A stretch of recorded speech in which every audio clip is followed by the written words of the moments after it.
আচ্ছা, ইফতারে কি আপনারা মজার কিছু খেতে চাচ্ছেন? আর তার মধ্যে হাতেও সময় নেই, ঝটপট কিছু তৈরি করতে চাচ্ছেন? তাহলে ডিম আলুর এই রেসিপিটি তৈরি করে নিতে পারেন। এটা খেতে যেমন মজা, তৈরি করাও তেমনই সোজা আর খুবই অল্প সময়ে তৈরি করে নেওয়া যায়। তাই আমার মনে হয় এর থেকে সহজ রেসিপি ইফতারের জন্য আর কিছুই হতে পারে না। হ্যালো এভরিওয়ান, আসসালামু আলাইকুম। তার আগে বলে রাখি, সুমাইয়া কুকিংয়ে আপনাদেরকে স্বাগতম। অনেক ধরনের চপ তো আপনারা তৈরি করে খেয়েছেন, তবে এবার ইফতারের ডিম আলুর এই চপটি তৈরি করে খেতে পারেন। ইনশাল্লাহ অনেক বেশি মজার লাগবে আপনাদের কাছে। চলুন কথা না বাড়িয়ে রেসিপিটি দেখে নিই। রেসিপিটি বানানোর জন্য এখানে আমি 2টা সিদ্ধ ডিম নিয়ে নিয়েছি।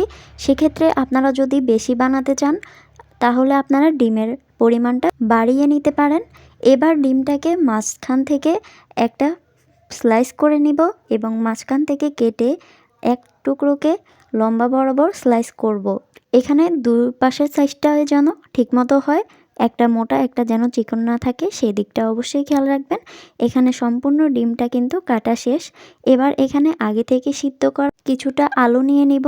এখানে আলুর পরিমাণটা আপনারা যদি ডিমের পরিমাণ বেশি নেন তাহলে বাড়িয়ে নিতে পারেন।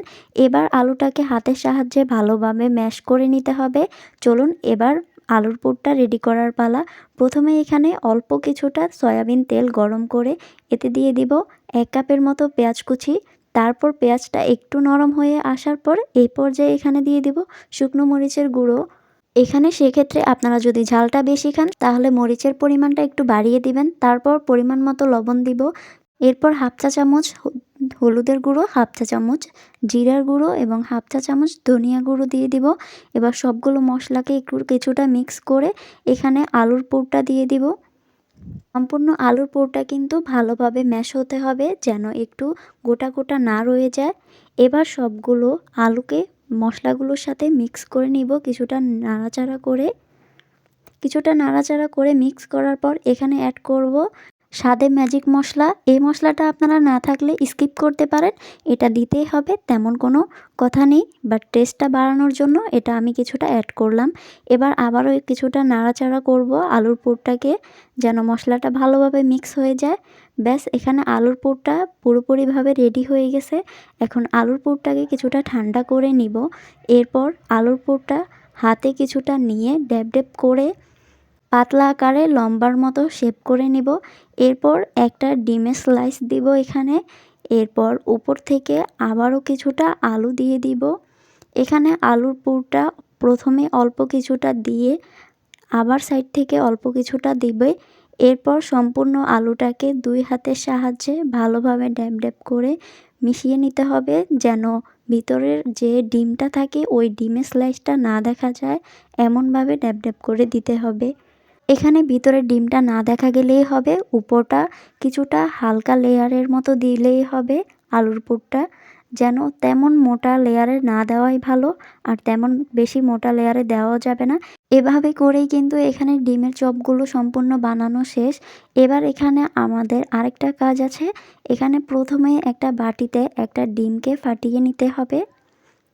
ডিমটা ফাটিয়ে নেওয়া হলে এখানে পরিমাণ অনুযায়ী হালকা কিছুটা লবণ দিয়ে এই ডিমটাকে মিক্স করে গুলে নিতে হবে। মিক্স করে গুলে নেওয়ার পর এখানে আমরা অ্যাড করব আগে থেকে তৈরি করে রাখা পাউরুটির ব্রেড ক্রাম্বস। এখানে পাউরুটিটাকে আমি ব্লেন্ড করে নিয়েছি। সেক্ষেত্রে এখানে আপনারা চাইলে বিস্কুটের গুঁড়োও নিতে পারেন, কিংবা বাসায় ব্রেড ক্রাম্বস থাকলে সেটা ব্যবহার করতে পারেন। এবার ডিমের মিশ্রণটা এক সাইডে রাখবো এবং পাউরুটির যে ব্রেড ক্রাম্বসগুলো সেগুলো এক সাইডে রাখবো। এরপর এখানে একটা ডিমের চপকে প্রথমে ডিমের মিশ্রণটাতে উল্টে পাল্টে নিব এবং তারপর এখান থেকে উঠিয়ে পাউরুটির গুঁড়োটাকে ভালোভাবে মিক্স করে নিব। তারপর আবারও ডিমের মধ্যে চুবিয়ে নিব। তারপর আবারও পাউরুটির ব্রেড ক্রাম্বসের মধ্যে ভালোভাবে মুড়িয়ে নিতে হবে চারপাশটা। এখানে হালকা হাতের সাহায্যে এগুলো চেপে চেপে দিতে হবে, তাহলে উপরটা একদম লেয়ারে ক্রিস্পি হবে। ব্যাস, এভাবে করে কিন্তু সম্পূর্ণ ডিমের চপগুলো রেডি করে নিয়েছি। এবার এখানে পরিমাণ তুলনামূলক কিছুটা তেল বেশি নিয়ে সেটাকে হালকা লো ফ্লেমে গরম করে নিতে হবে। এবার সবগুলো ডিম চপ দিয়ে একদম হালকা লো ফ্লেমে কিন্তু উল্টে পাল্টে ভেজে নিতে হবে। এখানে ডিমের চপগুলো কিছুটা সময় নিয়ে ভাজলেই হবে। প্রায় 5 থেকে 6 মিনিটের মতো কিন্তু ভেজে নিলেই সম্পূর্ণ ডিমের চপগুলো তৈরি হয়ে যাবে। এরপর ডিমের চপগুলো কিন্তু আমি তেলটা ঝরিয়ে উঠিয়ে নিয়েছি। ব্যাস ঝটপট তৈরি হয়ে গেল আমাদের ডিম আলুর চপ। এই চপটা তৈরি করা যেমন সহজ, খেতেও কিন্তু অনেক বেশি মজার। আর দেখুন, এটা দেখতে যতটা লোভনীয় হয়েছে, নরমাল চপ তো আপনারা অনেকভাবেই খেয়েছেন, তবে এই ডিম আলুর কম্বিনেশনটা কিন্তু অনেক বেশি মজার। কী যে মজা সেটা হয়তো আপনারা এখনও খেয়ে দেখেননি, তাই আমি আপনাদের বলবো এইভাবে অবশ্যই চপটা তৈরি করে খেয়ে দেখবেন। আলহামদুলিল্লাহ, এটা অনেক বেশি লোভনীয় এবং অনেক বেশি মজার। ইফতারে এরকম একটি চপ থাকলে আমার মনে হয় না আর অন্য কোনো আইটেম লাগবে। সো এবার ইফতার এটা অবশ্যই একবার হলেও ট্রাই করবেন এবং রেসিপিটি কেমন লেগেছে সেটা অবশ্যই কমেন্টে জানাবেন।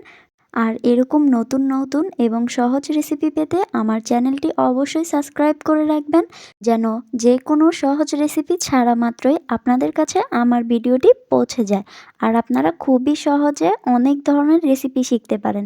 সবাই ভালো থাকবেন, সুস্থ থাকবেন। আল্লাহ হাফিজ।